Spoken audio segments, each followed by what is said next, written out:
Okay, I'm going to give you a little primer here on how to use Adobe Audition.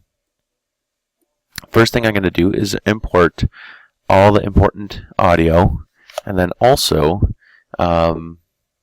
show you how to process some audio in important ways. I'm going to start by actually making a multi-track, because this is going to be how you're going to edit all your music together. So I'm going to click here, call it Video Poem, and click OK. So I clicked on the multi-track. If you already have one, it should show up here with a SESX, like that. Now I'm going to import some audio. I use Control-I, but you can also use File and Import. Now I have a number of the things here. I'm going to use the Ben Sound November, and then Invictus Granland as the audio that I recorded just as a stand-in audio. Okay. Now I'm going to start with my audio. I'm going to bring it into the multi-track. The multi-track editor, always click OK on that. The multi-track editor has multiple tracks here, as many as you need. You can zoom in and out, scroll up and down. Okay, now if I look at the audio here, I notice that it's kind of small, so I want to process the audio.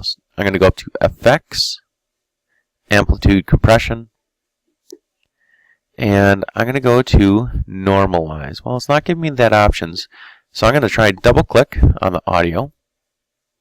Now I'm going to click here so it's highlighted.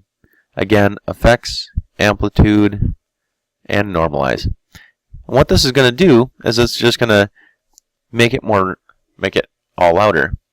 Now this part at the beginning here, it's just kind of white noise in the background. So I'm going to just delete that.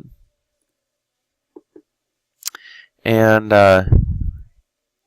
then I know that later on I have this problem down here where I start a sentence and it doesn't work, and then I say it again.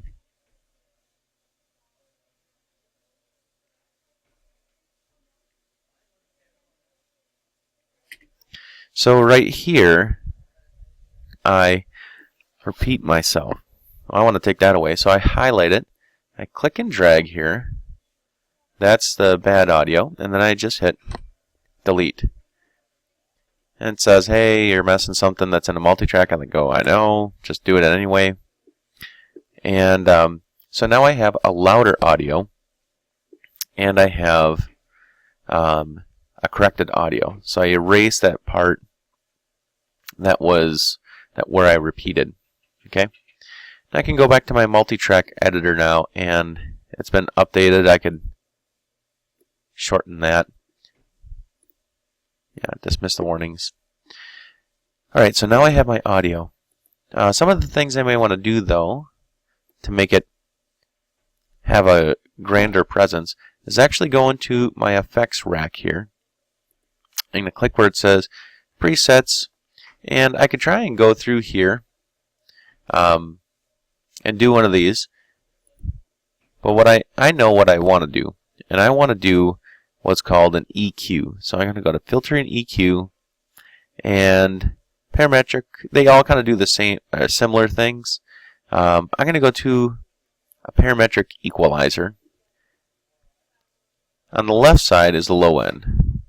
So if I want to make it more bassy and rumbly, I can do this. That's a little bit too rumbly. I can lift in the middle. This almost makes it sound like it's coming through a telephone. And you have these presets here. You can do rap vocals.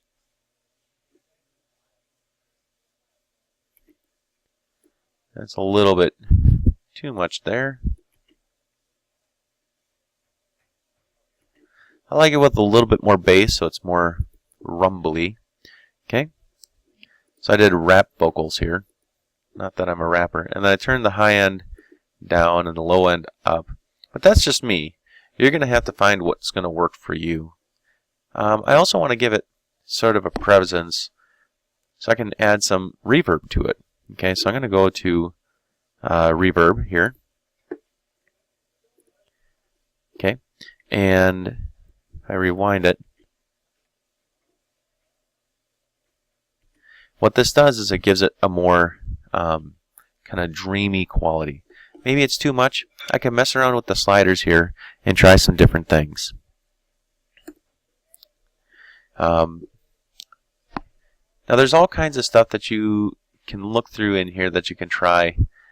I think it's best when you're just starting out to just try going after some of these different effects and see what they do and try and mix and match what you like.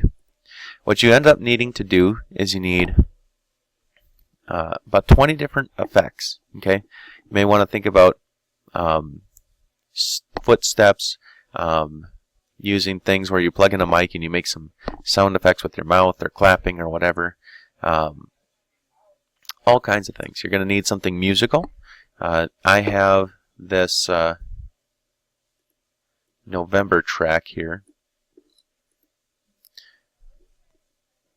And for me, I would actually keep it a little bit lower. I can drag this line down here.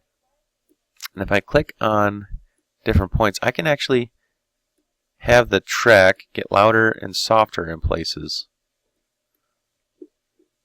as it goes. So that maybe when it's in a more intense part, it's louder. When it's in the less intense part, it's softer.